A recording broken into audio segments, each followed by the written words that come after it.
আসসালামু আলাইকুম দর্শক, স্বাগত জানাচ্ছি আরটিভি দুপুরের সংবাদে। আপনাদের সঙ্গে রয়েছে আমি আফসানা সুরাইয়া। রোহিঙ্গা সংকটের টেকসই সমাধানে 7টি পদক্ষেপ নেয়ার প্রস্তাব করেছেন প্রধান উপদেষ্টা ডক্টর মোহাম্মদ ইউনূস। এর মধ্যে রয়েছে বাস্তুচ্যুত রোহিঙ্গাদের ফেরানো এবং মিয়ানমার সরকার ও আরাকান আর্মির উপর কার্যকর চাপ সৃষ্টির বিষয়ও। নিউ ইয়র্কে মিয়ানমারের রোহিঙ্গা, মুসলিম ও অন্য সংখ্যালঘুদের পরিস্থিতি নিয়ে জাতিসংঘের উচ্চ পর্যায়ের সম্মেলনের উদ্বোধনী অধিবেশনে এ প্রস্তাব দেন তিনি। বিস্তারিত আলওয়ান খানের রিপোর্টে। 2017 সালে রাখাইনে মিয়ানমার বাহিনীর দমন পীড়নে রোহিঙ্গাদের উপর ব্যাপক সহিংসতা শুরু হয়। জাতিসংঘের শরণার্থী শিবির হাই কমিশনারের তথ্যমতে 2024 সালের আগস্ট পর্যন্ত 13,24,000 রোহিঙ্গা বাংলাদেশে আশ্রয় নিয়েছে। সংখ্যাটি ক্রমান্বয়ে বাড়ছে। রোহিঙ্গা, মুসলমান এবং সংখ্যালঘু গোষ্ঠীর সংকট উত্তরণের পথ খুঁজতে জাতিসংঘের উচ্চ পর্যায়ের এ আন্তর্জাতিক সম্মেলন। সেখানে 7টি পদক্ষেপের কথা তুলে ধরেন প্রধান উপদেষ্টা ডক্টর মোহাম্মদ ইউনূস। বিশ্ব আর রোহিঙ্গাদের বাড়ি ফেরার জন্য অপেক্ষা করতে পারে না। আজ আমরা সবাই একত্রিত হয়ে এ সংকটের চূড়ান্ত সমাধানের প্রতিশ্রুতি দিই। বাংলাদেশের পক্ষ থেকে পূর্ণ সহযোগিতার অঙ্গীকার জানানো হলো। মিয়ানমারে বিবদমান জান্তা সরকার ও আরাকান আর্মির উপর আন্তর্জাতিক সম্প্রদায়কে চাপ সৃষ্টি সহ নিরাপদ ও মর্যাদাপূর্ণ প্রত্যাবাসনের প্রস্তাব এই 7 দফা সুপারিশে স্থান পায়। International funding faces alarming শর্টফলস। Bangladesh সংকটের শিকার। আমাদের সামাজিক, পরিবেশগত ও আর্থিকভাবে বিপুল চাপ সহ্য করতে হচ্ছে। আমাদের উন্নয়ন চ্যালেঞ্জ, যেমন বেকারত্ব ও দারিদ্র্য বিবেচনায় দেশে রোহিঙ্গাদের কর্মসংস্থানের সুযোগ দেওয়া সম্ভব নয়। গণহত্যা শুরুর 8 বছর পরও রোহিঙ্গাদের দুর্দশা অব্যাহত থাকায় মারাত্মক ঘাটতি সৃষ্টি হয়েছে আন্তর্জাতিক অর্থায়নেও। উল্লেখ করে প্রধান উপদেষ্টা বলেন, এই সংকটের উৎপত্তি মিয়ানমারে এবং সমাধানও সেখানেই। আলওয়ান খান, আরটিভি, ঢাকা। এদিকে নিউ ইয়র্ক থেকে ঢাকার পথে প্রধান উপদেষ্টা ডক্টর মোহাম্মদ ইউনূস জাতিসংঘের 80তম সাধারণ পরিষদ অধিবেশনে অংশ নেওয়া শেষে নিউ ইয়র্ক ত্যাগ করেছেন প্রধান উপদেষ্টা প্রফেসর মোহাম্মদ ইউনূস। মঙ্গলবার স্থানীয় সময় রাত 11:10 তিনি নিউ ইয়র্ক ত্যাগ করেছেন বলে জানিয়েছেন deputy press secretary Abul Kalam Azad Majumdar. জাতিসংঘে নিযুক্ত বাংলাদেশের স্থায়ী প্রতিনিধি সালাউদ্দিন নোমান চৌধুরী এবং যুক্তরাষ্ট্রে বাংলাদেশের রাষ্ট্রদূত Tarique Mohammad Ariful Islam John F Kennedy বিমানবন্দরে তাকে বিদায় জানান।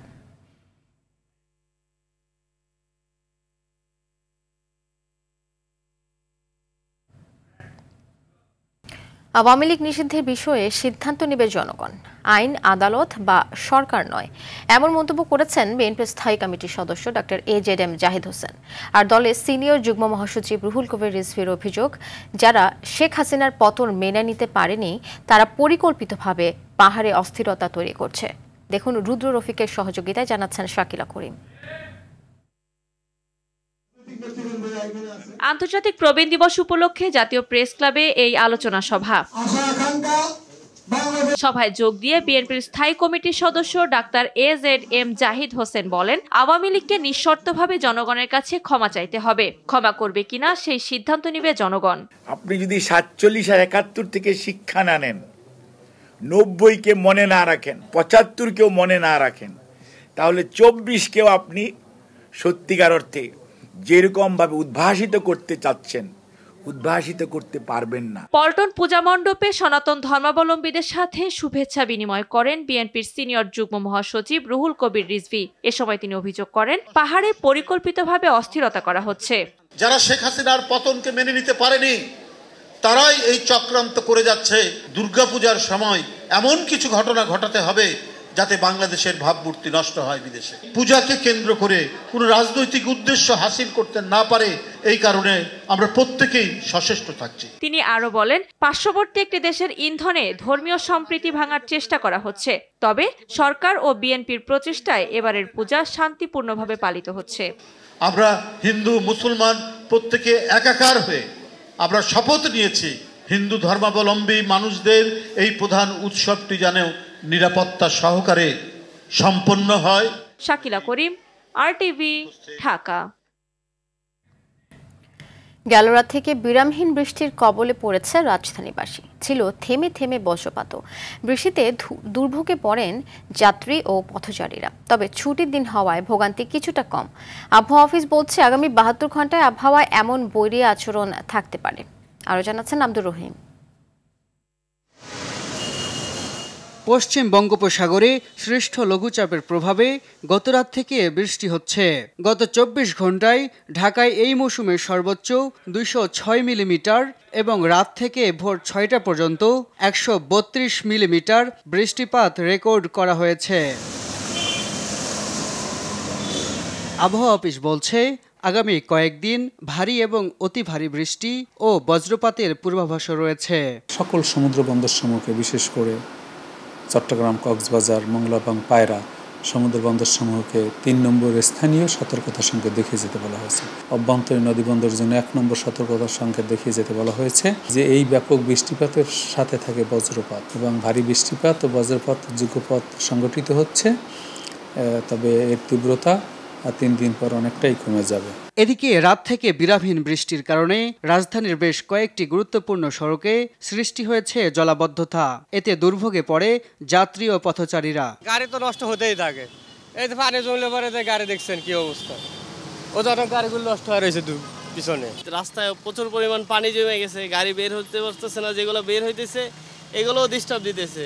এই সমস্যা তো প্রতি বছরই হয়। তো এটা সমস্যা সমাধানে কোনো ব্যক্তি বিশেষ প্রতিষ্ঠান বা কোনো রাজনৈতিক দলকেও দেখি না যে এই পানি নিরসনে ঢাকা শহরে যে একটা সক্রিয় ব্যবস্থা নিবে, এটা কোনটা হচ্ছে না। একই সঙ্গে রংপুর, রাজশাহী, ময়মনসিংহ, সিলেট বিভাগের কোথাও কোথাও ভারী থেকে অতি ভারী বর্ষণ হতে পারে বলেও জানিয়েছে সংস্থাটি। আব্দুর রহিম, RTV, ঢাকা। অষ্টমীর পর আজ দেবী দুর্গার বিদায়ের সুর বয়ে আনল মহানবমী তিথি। আগামীকাল কৈলাসে ফিরে যাবেন উমা, আর তাই আজকের দিনটি পূজার শেষ আয়োজনের এক গভীর আবেগের দিন। সকালে দেবীর মহাস্নান ও ষোড়শ উপাচারে পূজার মধ্য দিয়ে শুরু হয় মহানবমীর আনুষ্ঠানিকতা। পরে হয় বলিদান ও নবমী হোম। এবছর সারা দেশে 33,355টি পূজা মণ্ডপ হয়েছে। শুধু রাজধানীতেই 259টি মণ্ডপ। প্রতিমা বিসর্জনের মধ্য দিয়ে শেষ হবে এই বছরের দুর্গোৎসব। ভক্তকুলের বিশ্বাস, বিজয়া দশমী কেবল দেবীর বিদায় নয়, এটি মানুষের মন থেকে ক্রোধ, হিংসা, লালসা সহ অশুভ প্রবৃত্তি বিসর্জনের দিন। একটাই আশা, দেবী আগামী বছর আসবেন নতুন আনন্দ আর আশার আলো নিয়ে। অত্যন্ত আনন্দ উৎসবের মধ্যে পূজা পার্বণ করলাম, কোনো ধরনের ঘটনা ঘটে নাই, আশা করি ভবিষ্যতেও আর ঘটবে না। দুষ্টের দমন এবং সৃষ্টির পালনের জন্য মা যেন এবার আমাদের সর্বোচ্চ মঙ্গল করে যায়। মার কাছে একটাই প্রার্থনা, যেন সবাইকে সুস্থ রাখে, ভালো রাখে। অলরেডি নবমী চলে আসছে, খুব ভালোভাবে এই কয়েকদিন কেটেছে। আশা করি আজকের দিনটাও ভালো কাটবে। মহানবমী উদযাপনের বিষয়ে আরো খবর জানাতে ঢাকেশ্বরী মন্দির থেকে আমাদের সাথে যুক্ত হচ্ছেন সহকর্মী সাদিয়া কানিজ। সাদিয়া, মহানবমীতে কি কি আনুষ্ঠানিকতা এখন পর্যন্ত শেষ হলো, ভক্তরা কি বলছেন জানাবেন, এই শেষে জানাবেন যে নিরাপত্তা ব্যবস্থা কেমন দেখছেন?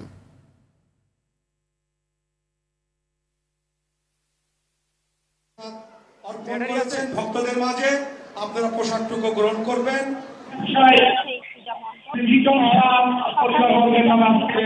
পোশাক বিতরণ করেছে এবং তার সাথে পূজা পরিষদের নেতাদের নারায়ণ চৌধু, প্রদীপ কর্মকার, অর্জুন ভক্ত, বিপ্লব শাহ, পঙ্কজ শাহ, ডাক্তার দিলীপ কুমার ঘোষ, শিশেন্দু শাহ, সহসভাপতি মহানগর পূজা কমিটির উপদেষ্টা সাংবাদিক স্বপন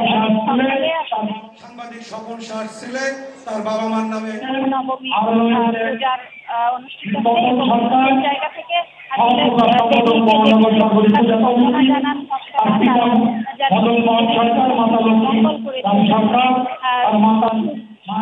পরিবারবর্গের নামে তারা আজকে পোশাক অর্পণ করেছেন। আপনারা সবাই পরিবারবর্গের জন্য আশীর্বাদ করবেন যেন আরো। ধন্যবাদ আপনাকে আমাদের সাথে যুক্ত হওয়ার জন্য। দর্শক, এই বিষয়ে আরো জানাতে রংপুর থেকে সরাসরি যুক্ত হচ্ছেন সহকর্মী জাহাঙ্গীর আলম বাদল।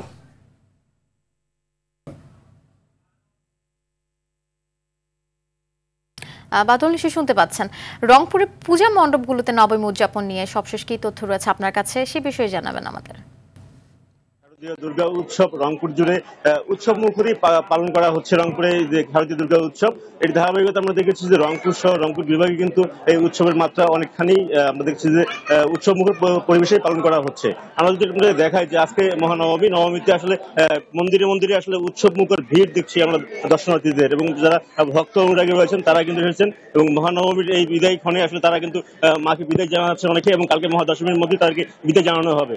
আপনাকে জানিয়ে রাখি যে এবার রংপুরের যে 8টি উপজেলা রয়েছে এবং সেখানে রংপুর জেলা সহ প্রায় 912টি মণ্ডপে একযোগে পালন করা হচ্ছে এই মহা উৎসব।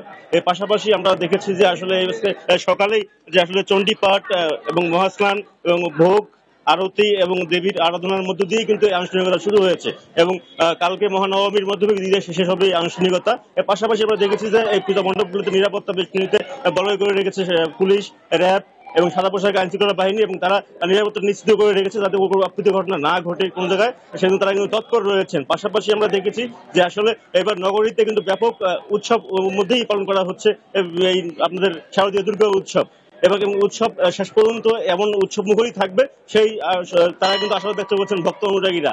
তা বলতে এই ছিল আফসানা আমার কাছে রংপুরের শারদীয় দুর্গা উৎসবের সর্বশেষ খবর।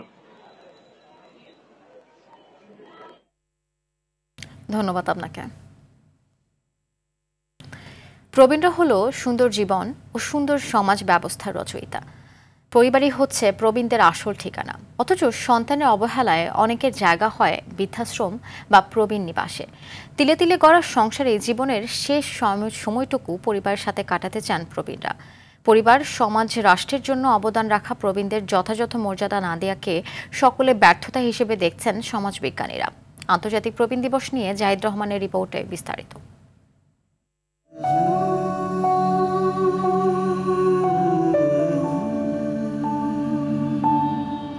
জীবনের স্বর্ণালী সময়ের পুরোটা যে পরিবারের জন্য দিয়েছেন, আজ সেই পরিবার থেকে দূরে প্রবীণ নিবাসের ছোট্ট কামরায় স্মৃতিময় জীবন কাটছে।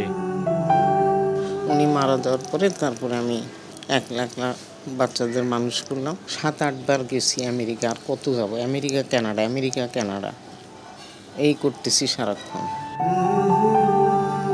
2 ছেলে 1 মেয়ের জননী এই বৃদ্ধারও জায়গা হয়েছে প্রবীণ নিবাসের ছোট্ট কামরায়। কড়া করে চা খাওয়ার নেশার সাথে আরো অনেক শখ আহ্লাদ বাদ দিয়ে নিজেকে মানিয়ে নিয়েছেন আরো অভাগীর সাথে।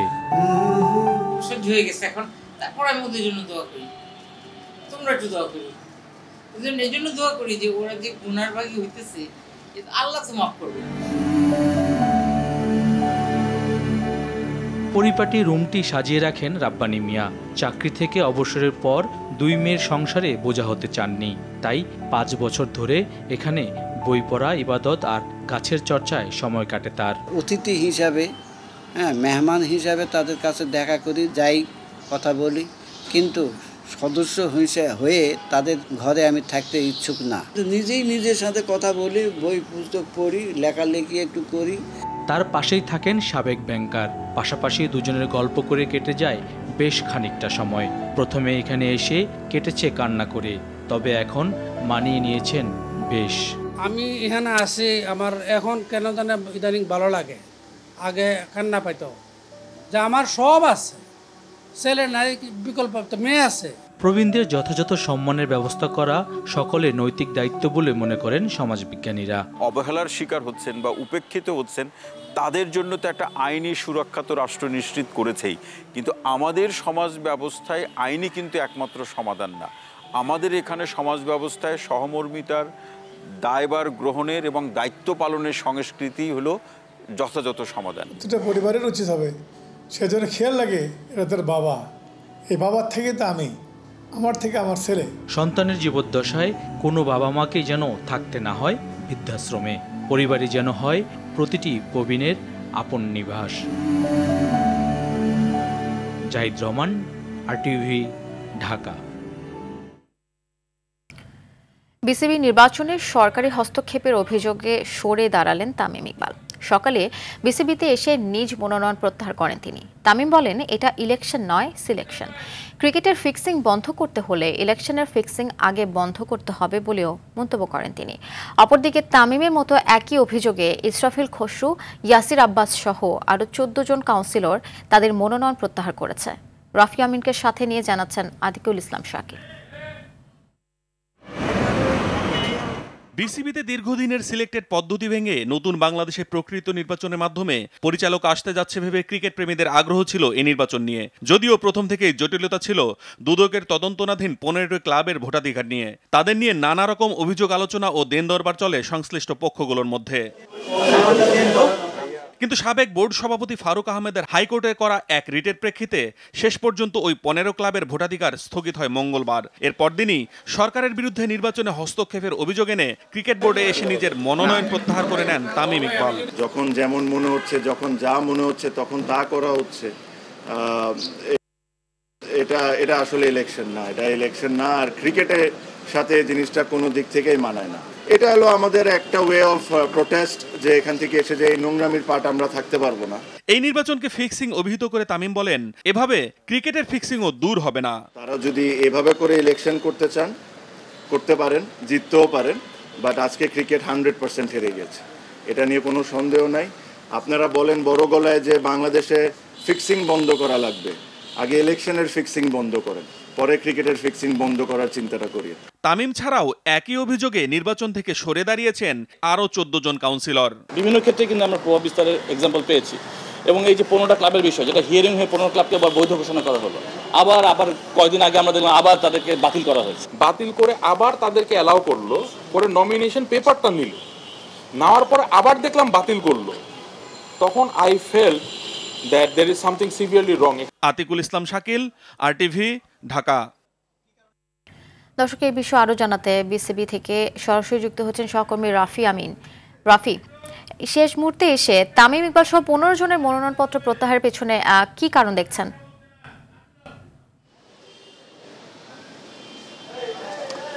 ধন্যবাদ আফসানা। আসলে কারণটা আসলে আজকের থেকে বড় কথা, ঘটনা কিন্তু সূত্রপাত কালকে থেকেই বলা যেতে পারে। কারণ গতকাল রাত থেকে একটা গুঞ্জন ছিল তামিম ইকবাল সহ বেশ কয়েকটি ক্লাব কিন্তু তারা নির্বাচন থেকে শেষ মুহূর্তে প্রত্যাহার করে নেবে।